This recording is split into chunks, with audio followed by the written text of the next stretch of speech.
Hi hello friends, ಎಲ್ಲರಿಗೂ ನಮಸ್ಕಾರ. It's Deepa ಚಾನಲ್ಗೆ ಸ್ವಾಗತ. ಯಾರೆಲ್ಲ ಸಬ್ಸ್ಕ್ರೈಬ್ ಮಾಡ್ಕೊಂಡಿದ್ರೋ ಅವ್ರಿಗೆಲ್ಲರಿಗೂ ಧನ್ಯವಾದಗಳು. ಯಾರೆಲ್ಲ ಸಬ್ಸ್ಕ್ರೈಬ್ ಮಾಡ್ಕೊಂಡಿಲ್ವೋ ದಯವಿಟ್ಟು ಸಬ್ಸ್ಕ್ರೈಬ್ ಮಾಡ್ಕೊಳ್ಳಿ. ಈಗ ಒಂದು ಕತೆ ಓದ್ತಾ ಇದ್ದೀನಿ. ಸಾಮಾನ್ಯನು ಸಮರ್ಥನಾದ.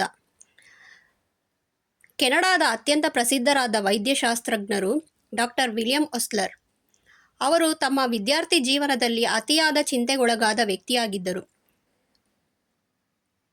ಮೊಂಟ್ರಿಲಿನ ಜನರಲ್ ಆಸ್ಪತ್ರೆಯಲ್ಲಿ ವೈದ್ಯಕೀಯ ವ್ಯಾಸಂಗ ಮಾಡುತ್ತಿದ್ದ ಅವರಿಗೆ ತಮ್ಮ ಭವಿಷ್ಯವನ್ನು ಕುರಿತ ಚಿಂತೆ, ಭಯ, ಉದ್ವೇಗ, ಸಂದೇಹ, ಗೊಂದಲಗಳ ಪೀಡೆ ಪ್ರಾರಂಭವಾಗಿತ್ತು.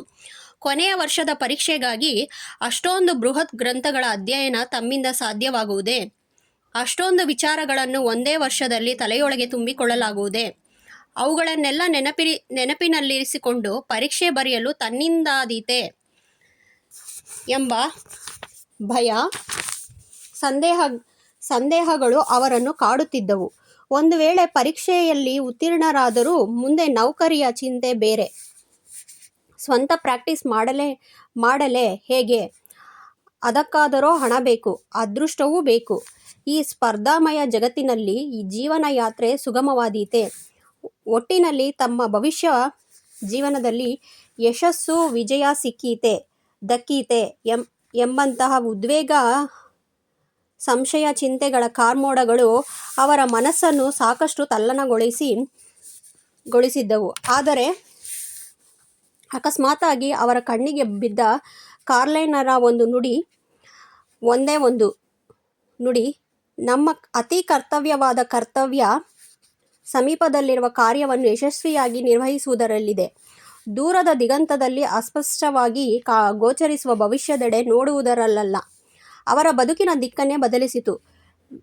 ವಿಷಣ್ಣ ಮನಸ್ಥಿತಿಯಿಂದ ಅವರನ್ನು ಮೇಲಕ್ಕೆತ್ತಿತ್ತು. ಅಸಾಮಾನ್ಯ ವ್ಯಕ್ತಿಯಾಗಲು ಬೇಕಾದ ಸ್ಫೂರ್ತಿಯ ಕಿಡಿಯನ್ನು ಹೃದಯದಲ್ಲಿ ಹೊತ್ತಿಸಿತ್ತು. ಅವರನ್ನು ಮಹಾಕರ್ಮವೀರರನ್ನಾಗಿಸಿತ್ತು.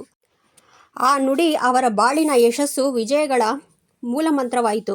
ಮುಂದೆ ಅವರು ಹೆಸರಾಂತ ಜಾನ್ ಹಾಪ್ಕಿನ್ಸ್ ಸಂಸ್ಥೆಯ ಸರ್ವತೋಮುಖ ಪ್ರಗತಿಗೆ ಕಾರಣರಾದರು. 4 ವಿಶ್ವವಿದ್ಯಾಲಯಗಳಲ್ಲಿ ಪ್ರಾಧ್ಯಾಪಕರಾಗಿ ದುಡಿದರು.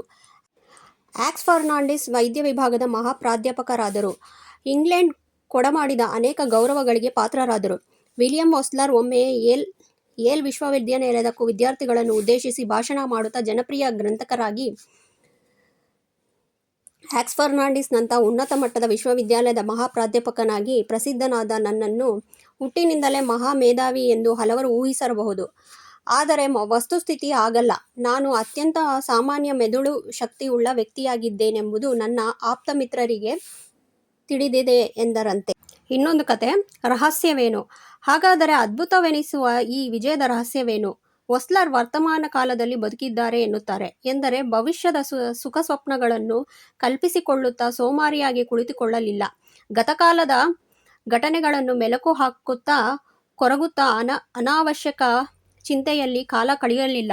ಅವರ ಮಾನಸಿಕ ಶಕ್ತಿಯು ವರ್ತಮಾನದಲ್ಲಿ ಮಾಡಲೇಬೇಕೆಂದು ಯೋಚಿಸಿಕೊಂಡಿದ್ದ ಕೆಲಸಗಳನ್ನು ದಕ್ಷತೆಯಿಂದ ಮಾಡುವುದರಲ್ಲಿ ಲೀನವಾಯಿತು. ಈ ಸಾಧನೆಗಳಿಂದಲೇ ಅವರು ಅತ್ಯುನ್ನತ ಸಿದ್ಧಿಯನ್ನು ಪಡೆದರು. ಒಸ್ಲರ್ ಹೇಳಿದ ಮಾತುಗಳು ಇವು: ಭವಿಷ್ಯವು ಇಂದೇ ರೂಪಿತವಾಗುತ್ತದೆ. ನೆನ್ನೆಯ ಚಿಂತೆ ಬಿಡಿ. ನಾಳಿನ ಘಟನೆಗಳ ಬಗೆಗೆ ಕಾತರತೆಯಿಂದ ಕನಸು ಕಾಣುತ್ತಾ ಉದ್ವಿಗ್ನರಾಗಬೇಡಿ. ಭೂತ ಮತ್ತು ಭವಿಷ್ಯತ್ ಕಾಲಗಳ ಬಾಗಿಲನ್ನು ಭದ್ರವಾಗಿ ಮುಚ್ಚಿ ವರ್ತಮಾನದಲ್ಲೇ ನಿರ್ದಿಷ್ಟ ಕಾರ್ಯ ಸೀಮೆಯನ್ನು ಯೋಚಿಸಿ ನಿಶ್ಚಿಂತೆಯಿಂದ ದುಡಿಯುವ ಅಭ್ಯಾಸ ಮಾಡಿ. ಈ ಕ್ಷಣ ಕಾರ್ಯೋನ್ಮುಖರಾಗಿ ಯೋಜಿಸಿಕೊಂಡ ದಿನದಿಂದ ಕೆಲಸವನ್ನು ಅತ್ಯುತ್ತಮ ರೀತಿಯಲ್ಲಿ ನಿರ್ವಹಿಸುವಲ್ಲಿಗೆ ನಿಮ್ಮ ಮಹತ್ವಾಕಾಂಕ್ಷೆ ಸೀಮಿತವಾಗಲಿ. ವಿಜಯದ ದಾರಿಯಲ್ಲಿ ನಡೆಯುವ ಯಾತ್ರಿಕರು ವರ್ತಮಾನದಲ್ಲೇ ಹೆಚ್ಚು ಚಟುವಟಿಕೆಯಿಂದಿರುತ್ತಾರೆ. ನಾಳಿನ ಯೋಚನೆ ಮನಸ್ಸು ಸ್ವಲ್ಪವೂ ಪ್ರವೇಶಿಸದಂತೆ ನೋಡಿಕೊಳ್ಳುತ್ತಾರೆ. ನೆನ್ನೆ ನಾಳೆಗಳ ಚಿಂತನೆಗಳು ಬೇಡ. ನಿಮ್ಮ ಪೂರ್ಣ ಶಕ್ತಿಯು ದಿನದ ಕಾರ್ಯವನ್ನು ದಕ್ಷತೆಯಿಂದ ಮಾಡುವುದರಲ್ಲೇ ಮಗ್ನವಾಗುವಂಥ ಮಹತ್ವಾಕಾಂಕ್ಷೆಯನ್ನು ಹೊಂದಿರಲಿ. ಒಸ್ಲರ್ ಹೇಳಿದ ಮಾತುಗಳನ್ನೇ ಭಾರತದ ಋಷಿಗಳು ಸಾವಿರಾರು ವರ್ಷಗಳ ಹಿಂದೆಯೇ ಹೇಳಿದ್ದರು. ನಾವು ಅದನ್ನೀಗ ಮರೆತಿದ್ದೇವೆ. ನಮ್ಮ ಬದುಕಿನಲ್ಲಿ ನಾವು ಅನುಭವಿಸುವ ಸೋಲು ಸಂಕಟಗಳಿಗೆ ಈ ಮಾತನ್ನು ಮರೆತುದೇ ಕಾರಣ. ಅದನ್ನು ಕಾರ್ಯಕ್ಕಿಳಿಸುವುದೇ ಕಾರಣ. ಆ ಮಾತುಗಳು ಇಂತಿವೆ: ಬುದ್ಧಿವಂತರು ಗತಕಾಲದ ಘಟನೆಗಳನ್ನು ಕುರಿತು ಶೋಕಿಸುವುದಿಲ್ಲ, ಭವಿಷ್ಯದ ಬಗೆಗೆ ಚಿಂತಿಸುವುದಿಲ್ಲ. ಅವರು ವರ್ತಮಾನ ಕಾಲದಲ್ಲೇ ಕಾರ್ಯನಿರ್ವಹಿಸುತ್ತಾರೆ. ಇಂದಿನ ದಿನ ಸುದಿನ, ನಾಳೆ ಎಂದರೆ ಅದು ಕಠಿಣ ಎಂದರು ಹರಿದಾಸರು. ನೀನು ಈ ದಿನವನ್ನು ನೋಡಿಕೋ, ಅದು ನಾಳೆಯನ್ನು ನೋಡಿಕೊಳ್ಳುತ್ತದೆ. ಒಬ್ಬ ಆಂಗ್ಲ ವಿದ್ವಾಂಸ ಹೇಳಿದ, ಈ ದಿನ ಎಂಬ ಒಂದೇ ಶಬ್ದವನ್ನು ತನ್ನ ಮೇಜಿನ ಮೇಲೆ ದೊಡ್ಡ ಅಕ್ಷರಗಳಲ್ಲಿ ಬರೆದಿರಿಸಿಕೊಂಡಿದ್ದ ಅಮರ ಸಾಹಿತಿ ರಸ್ಕಿನ್. ನೆನ್ನೆ ಸತ್ತಿ ಹುದೀಗ ನಾಳೆ ಹುಟ್ಟದೇ ಇರಬಹುದು. ಇಂದು ಸೊಗವಿರಲದನು ಮರೆತಳುವುದೇಕೆ ಎಂದ ಉಮರ್ ಖಯ್ಯಾಮ್. ಇವೆಲ್ಲರಲ್ಲೂ ಉಪಯೋಗಿಸಿದ ಶಬ್ದಗಳ ಅರ್ಥ ಒಂದೇ: ವರ್ತಮಾನ ಕಾಲದಲ್ಲಿ ಕಾರ್ಯನಿರತರಾಗಿರುವುದು ಅವಶ್ಯ ಎಂದು.